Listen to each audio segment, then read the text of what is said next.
A leading thinker has said, he's also a management guru, that the amount of money that you have in your bank account when you die is the extra work that you did you shouldn't have done. You should have found your time for some better activities than that. Increasing number of teachings from the top management gurus to top executives is the new word coined by Jim Collins is detached attachment.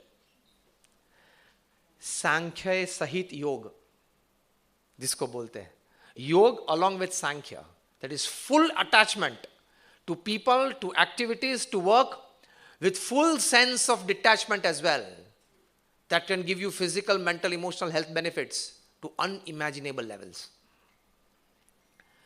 Only attachment is quantity of life. Detached attachment is quality of life. Is quality of life. Detached attachment. See what attachment we have and why we have not understood detachment is. For example, money. Money is essential, it is a requirement. But we have made it a status symbol. Essentiality and requirement is quality. Making it a status symbol is quantity. It will fill but not fulfill. For example, you need clothes to cover your body. You need clothes to look sober. That's it. But wearing and wanting to wear always branded clothes or branded items on your body is trying to going for quantity in life.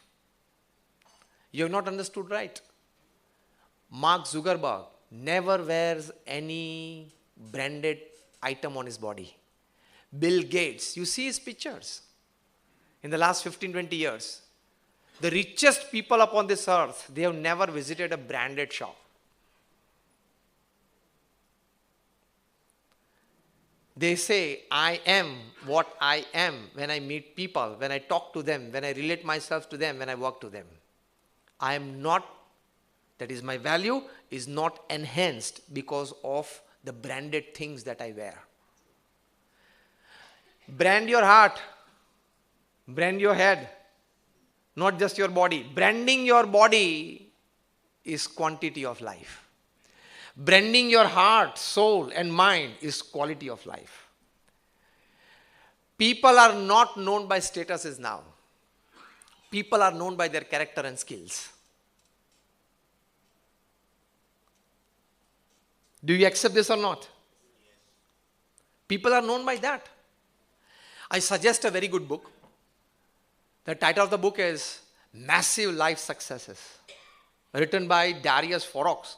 I just recently stumbled upon that book at a friend's place and I found it very interesting. Half the book I've read. He gives a list. Very clearly in the chapter he states, you are not the bucket list that you have. He uses this word, bucket list. From morning or from the start of our lives, we have the list. I want to do this, I want to do this, I want to do this, I want to do this, do this, do this. Just checking out on that items by evening time. Checking out of the items at the end of the week, at the end of the month, at the end of the year, halfway career. Are you absolutely dependent for your good living on finishing off your bucket list? How many things are really meaningful to you? You are not your bucket list. Your life is outside your bucket list. Second chapter he says, you are not the amount of money that you hold in your bank account. A leading thinker has said, he's also a management guru, that the amount of money that you have in your bank account when you die is the extra work that you did you shouldn't have done.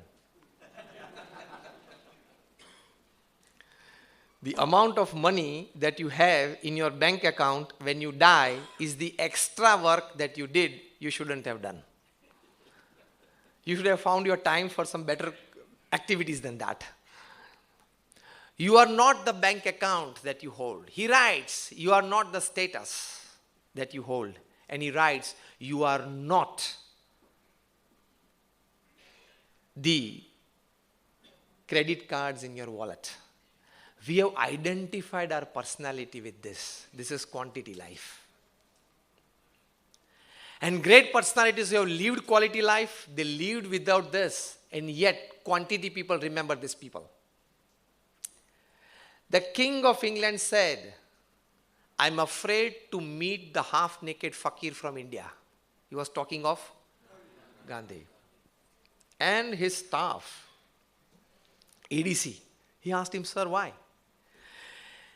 He said, that half-naked fakir of India, he holds tremendous willpower and self-confidence because of truth and non-violence in his life, the quality of life that he's living.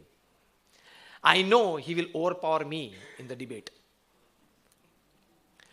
Winston Churchill, the wartime Prime Minister of England, who gave us the symbol, the world, the symbol of V for victory.